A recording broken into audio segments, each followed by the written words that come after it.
aujourd'hui, beaucoup de personnes m'ont demandé dans l'entreprise qui t'amène. Et moi, personne ne m'a amené. Ce sont mes compétences qui m'ont amené. Ce sont mes capacités qui m'ont amené là. Je vais vous raconter aujourd'hui une petite partie de mon histoire.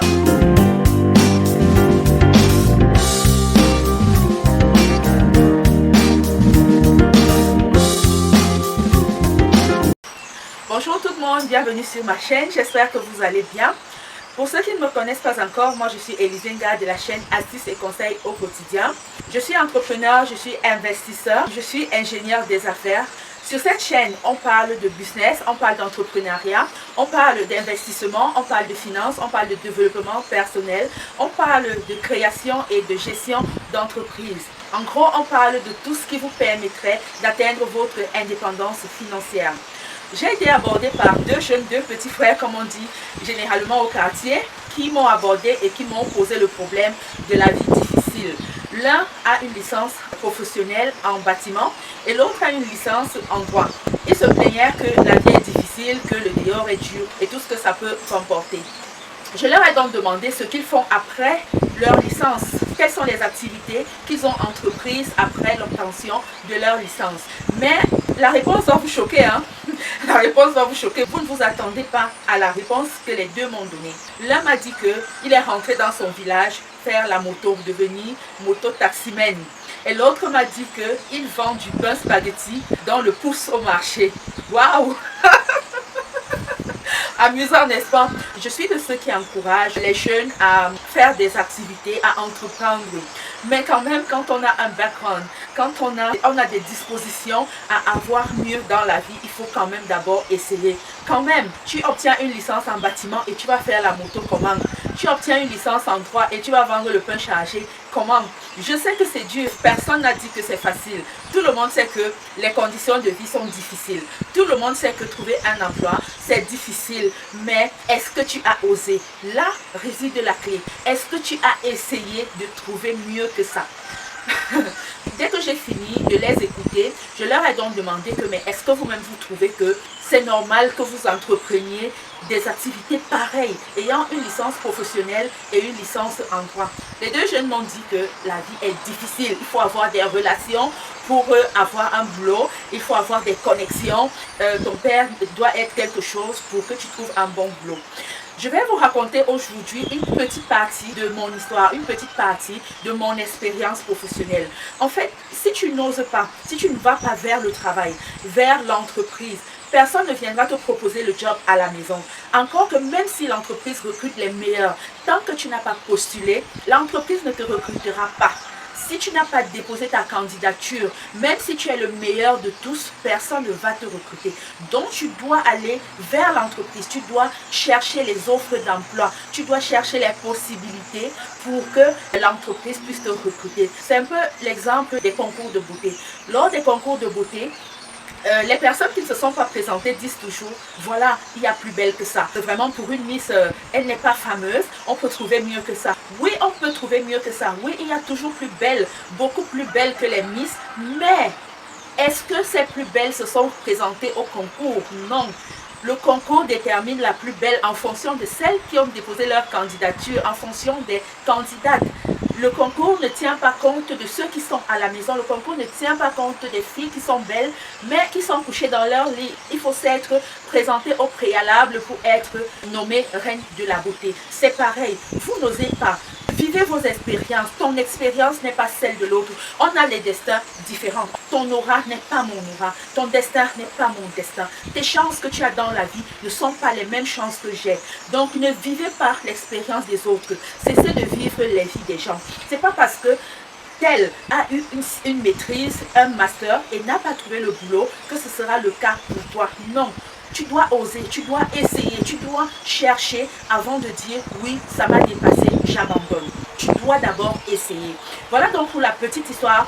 J'ai été obligée de faire une vidéo par rapport à ça pour un peu vous raconter ça et de prendre aussi vos avis. Donc laissez-moi vos avis en commentaire, ce que vous pensez de cette situation-là. Si tu n'es pas encore abonné à la chaîne, c'est le moment de t'abonner avant de continuer. Active la cloche des notifications pour ne rien rater à l'avenir.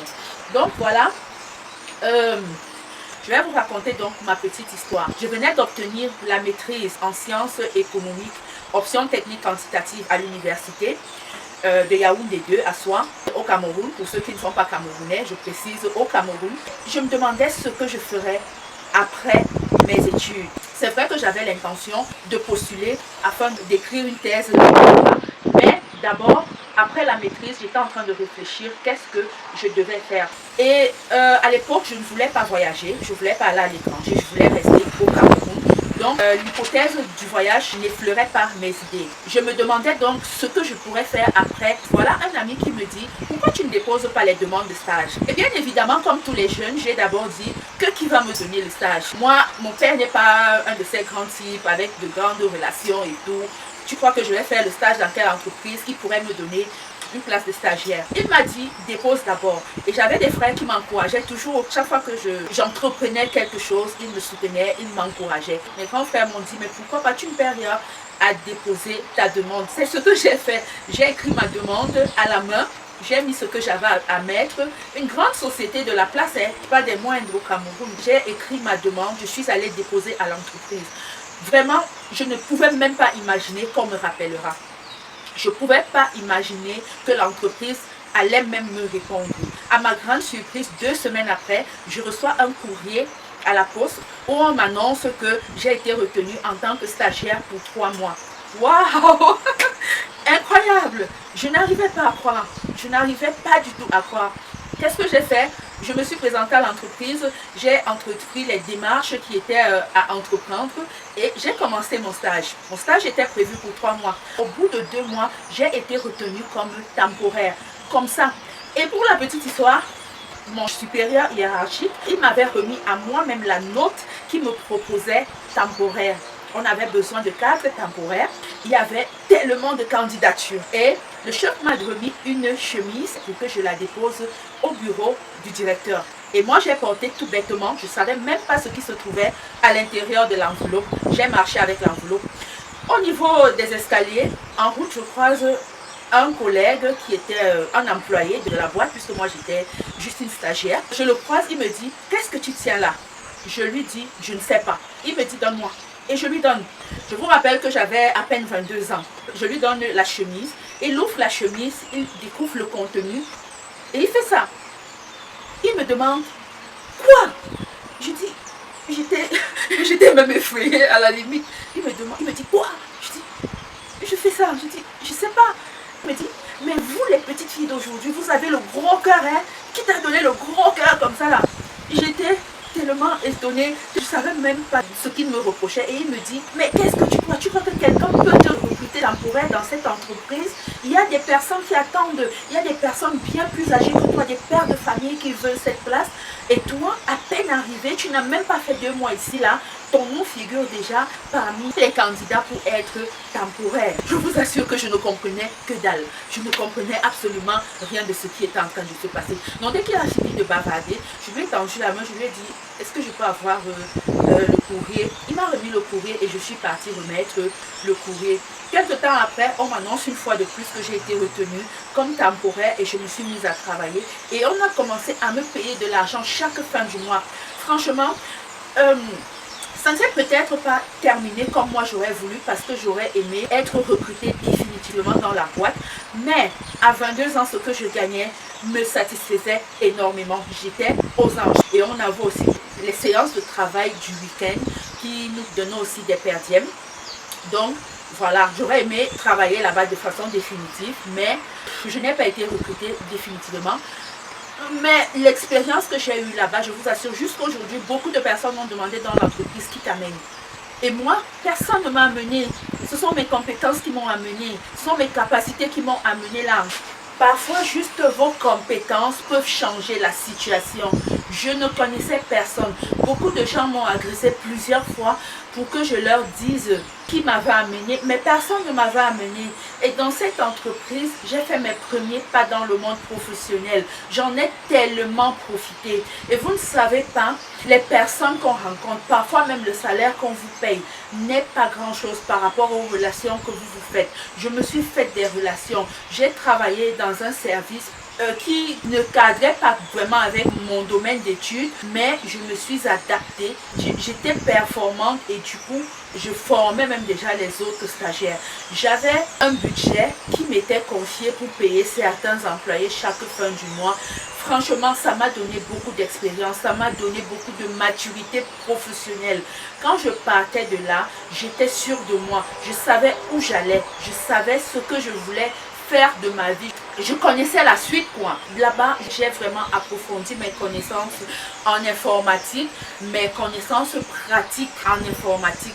J'ai appris à utiliser un logiciel comptable et bien d'autres logiciels. Certaines transactions bancaires, je pouvais les faire. Franchement, j'ai beaucoup appris. J'ai tellement appris dans cette entreprise. Donc, pour vous dire aujourd'hui que osez prendre le risque. Ne restez pas chez vous, même si tu es meilleur et qu'on veut recruter les meilleurs. Tant que tu n'as pas déposé ta candidature, tu ne pourras pas être retenu. Toi qui as une licence professionnelle en bâtiment, essaye même d'aller dans un chantier. Tu commences dans un chantier, même pour faire des papes, même pour tourner le béton. Une fois à l'intérieur, tu peux maintenant parler avec le chef. Supposons qu'il s'agisse de grands chantiers. Tu es dans un chantier, il y a un directeur de chantier, il y a un adjoint et tout. Donc, une fois à l'intérieur, au sein de l'entreprise, tu peux aborder les supérieurs et leur dire, voilà, moi j'ai une licence professionnelle, c'est parce que la vie est difficile que je me retrouve en train d'être maçon, en train d'être ouvrier. Et là, vous pouvez tomber sur une bonne personne. Vous pouvez avoir la chance qu'il y ait une place libre quelque part. Peut-être qu'il y avait un poste qu'on devait mettre à pouvoir. Le fait que vous veniez demander peut faire en sorte qu'on dise, tiens, on cherchait justement quelqu'un à tel ou tel autre endroit. Ou bien l'autre qui a une licence en droit. Vraiment, il y a beaucoup de possibilités. Arrêtez de vivre les vies des autres. Les jeunes là, arrêtez de vivre les expériences des autres. C'est pas parce que l'autre a un doctorat et il ne travaille pas que forcément toi aussi tu auras ton doctorat, tu ne vas pas travailler. Quand je vois généralement les gens qui disent les diplômes ne servent à rien, franchement je me mets à rire. Les diplômes ne servent à rien. On est dans quel contexte? Regardons le contexte. On est dans un contexte où c'est seulement l'université. Il n'y a pas les écoles de formation professionnelle. Sous d'autres cieux, il y a des écoles de formation professionnelle où on te paye même chaque fin du mois. Par exemple, en Allemagne, quand tu fais une formation professionnelle, on te paye 900 000 € chaque fin du mois. Avec ça, tu peux vivre. Et quand tu sors de là, c'est vraiment 50-50. 50% à l'école, 50% sur le terrain. Donc quand tu sors de là, tu es opérationnel. Tu n'as plus besoin d'expérience professionnelle. Tu as déjà de l'expérience professionnelle. Tu peux directement commencer à travailler. Mais ce n'est pas le cas dans beaucoup de pays africains. Vous dites donc aux jeunes qui ont pour seule alternative l'université de ne pas avoir les diplômes communs. Étant donné que ce n'est que ça qu'ils ont, ils doivent avoir le diplôme. Autant mieux avoir un diplôme qui est posé à la maison, qui ne te sert peut-être à rien, mais lorsqu'une opportunité se présente, si tu n'as pas ce diplôme-là, tu ne peux pas postuler. Par contre, si tu as ton diplôme posé à la maison et qu'une opportunité se présente, là, tu prends ton diplôme et tu le valorises. Vous voyez un peu le truc. Donc, c'est un peu ça les gars. Je reviendrai d'ailleurs dessus dans une autre vidéo. C'est un autre débat, un grand débat d'ailleurs. Donc, moi je dis, il faut essayer. Tu t'habilles, tu mets ta plus belle tenue, tu vas dans une entreprise, proposer tes services. Le problème, c'est que beaucoup ont peur d'échouer, beaucoup ont peur du ridicule, beaucoup ont peur d'être rabroués, d'être refoulés. Voilà pourquoi beaucoup n'osent pas. Si tu n'oses pas, ça ne viendra pas te trouver à la maison malheureusement. Donc c'était pour partager avec vous ma petite expérience.